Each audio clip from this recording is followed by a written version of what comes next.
Is it something I can give you in exchange for everything you give to me? Y'all, I'm working in another register. Miss Jan is teaching me how to use all the different facets of my voice. And that's my hungover register. Y'all gotta forgive me. It's 1:30 in the afternoon and I'm just calling y'all about the Real Housewives of Potomac. But bitch, I went to breakfast, brunch, and dinner yesterday for the Mother's Day. Then I went down to the bar with the Pocars be or whatever. And yeah, much like Monique asked, I had too much to drink. I can't even go in on Monique the way I wanted to because my ass sitting up here at 1:30 in the afternoon with a hangover and a hoarse voice. But we gonna push and pump and get through this thing. Real Housewives of Potomac last night. Nessa girl, let me start out by saying this. They picked back up from the argument that Candace was having with Sharice and Giselle at the table. And then they ended with a scene with Monique and Candace sitting on the bed. And Monique talking to Candace about, you know, how she may have come on just a little too strong, so on and so forth. And it's got me side-eyeing the entire fuck out of Monique. Now, what I did like was Monique was like, you know, there's a way to clap back without being ostracized and you don't want to alienate yourself. And true indeed, she can speak on that because she was the newbie last year and she's kind of found her place and she don't want Candace to go through what she's experienced. So I commend her for that. But Monique, outside of you playing Dr. Phil, we got bigger issues, sis. Like this alcoholic, you might have a problem plot that they setting for you. It is not cute and I don't like it. And I know that when you sign these contracts to be on these shows, you basically sign away saying that they can do whatever the hell they want to do with any footage, play it in and out of sequence to create a story. The question I have is, does Monique legitimately have a problem or is teetering a problem? Or has the editors and producers taken a montage of clips out of sequence, place them in sequence to create this narrative? I don't know.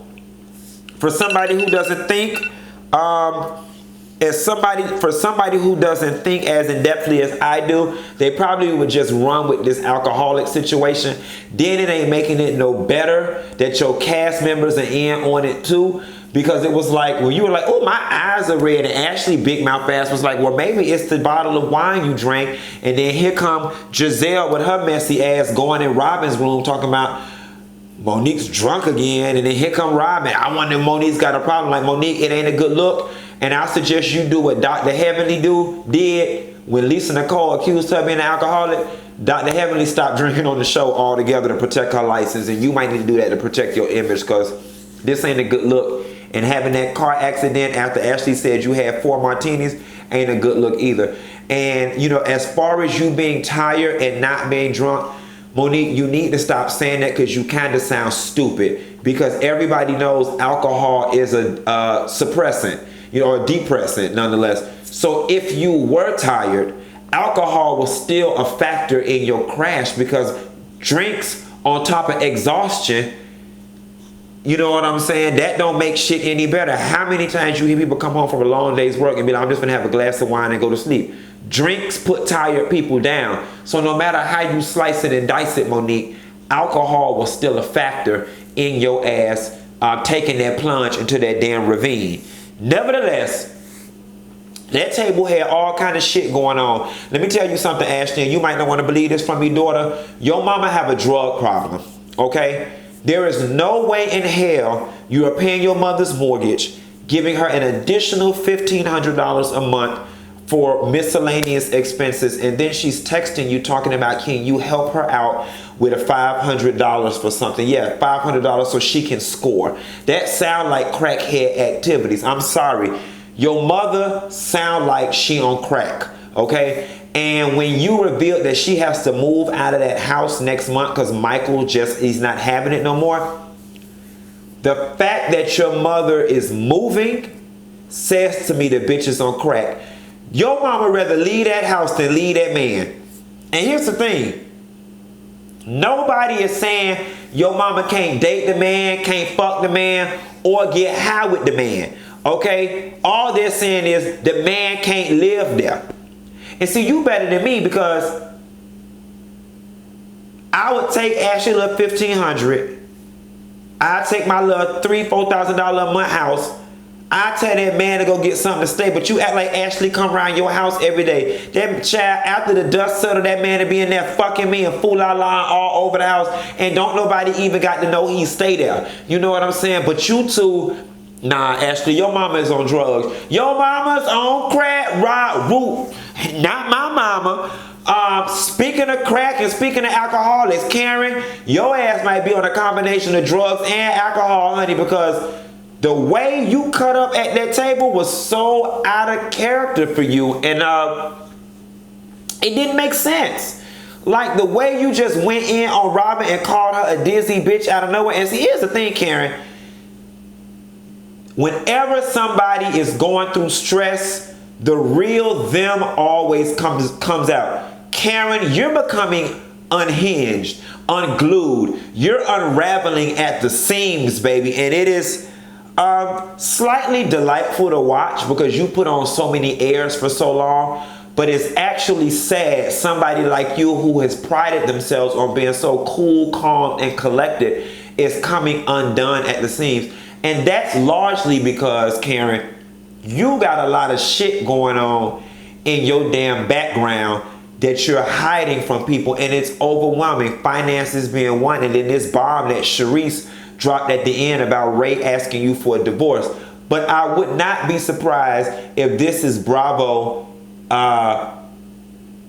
trying to give us a cliffhanger to tune in next week, and Ray suggested divorce as a way of you guys being able to maintain some of your assets while he's getting ready to go through whatever he's getting ready to go through financially.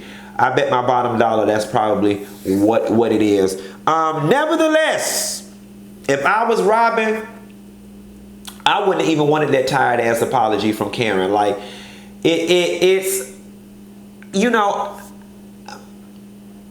maybe I didn't learn something right in elementary school, or maybe I learned too much, because apologies don't work for me. They just don't. Like, not when the action that the person did was conscious. Now, if you accidentally step on my foot, if you accidentally offend me, you know, okay, an apology is warranted and I'll receive it sincerely and accept it. But when you deliberately do something to me and then come back behind it and apologize, I don't like the culture that's being created. You know, we've got shade culture that overwhelms me, but now it seems like the new social rule is say and do whatever the fuck you want to do to somebody and then just follow up with I'm sorry or I apologize the next time you see them at dinner. That shit ain't cool with me. That shit ain't cool with me. And as far as I'm concerned, a real apology, if you're really sincere about it, keep the words and just don't do it again. You know what I'm saying? But that whole, you know, I must do something bad, you didn't apologize, that shit don't work for me. As a matter of fact, it pisses me off just as much as passive aggressiveness does. Nevertheless, Giselle, let me back up. I like that Ashley and Candace are pulling these bougie girls out of their comfort zone.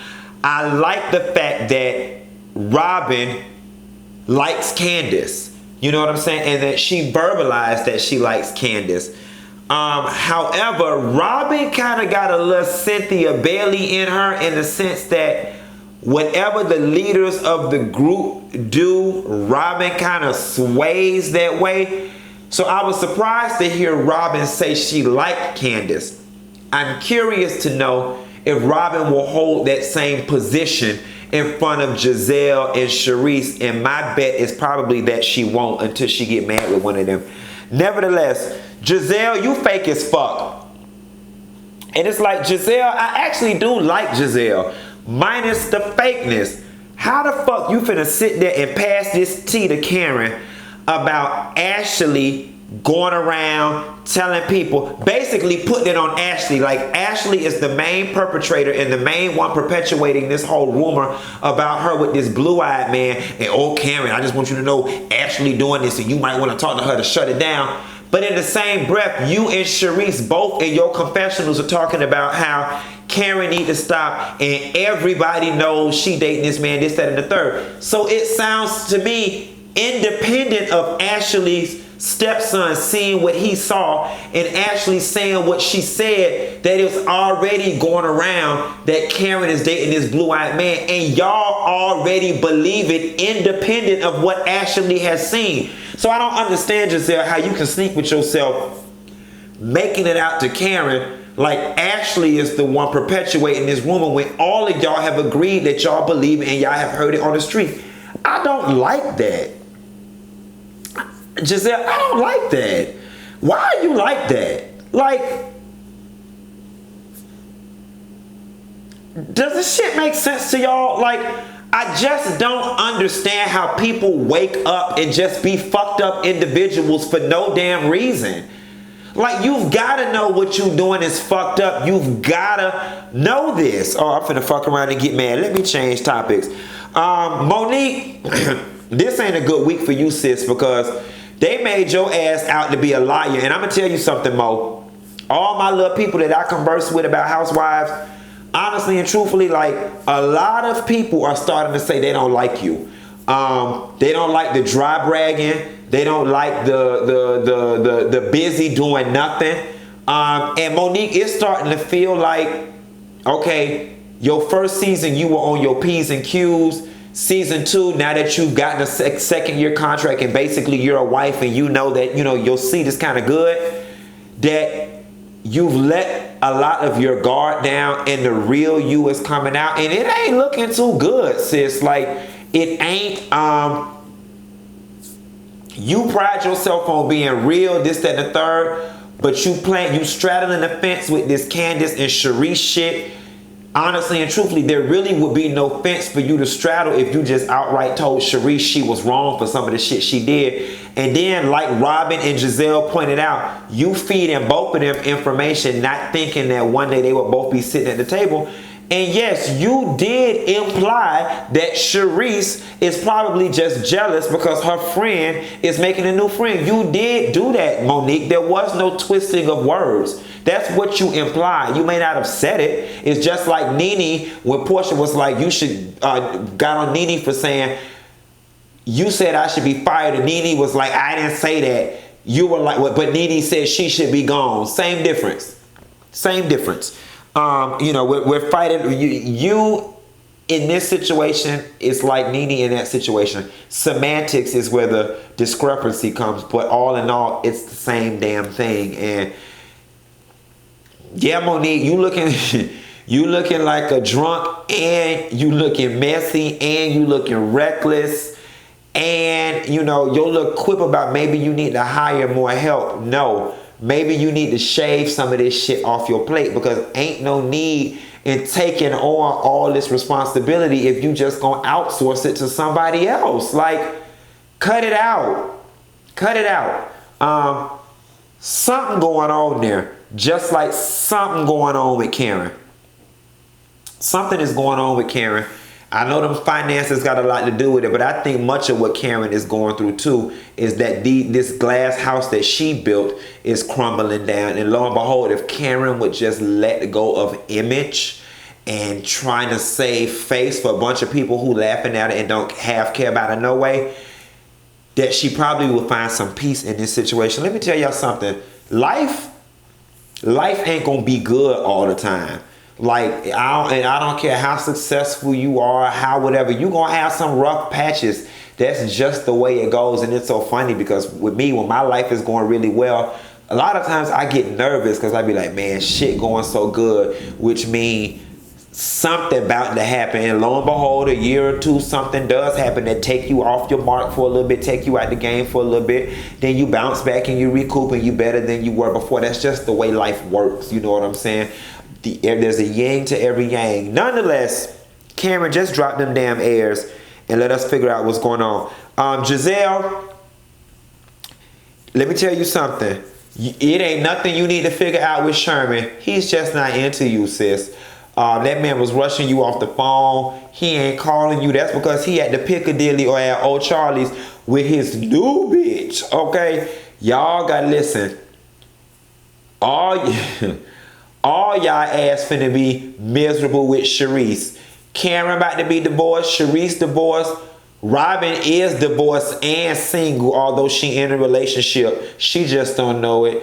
Giselle divorced and single. Ashley ass about to be divorced. This about to be the real ex-wives of Potomac. That actually could be a cute show, The Real Ex-Wives or something.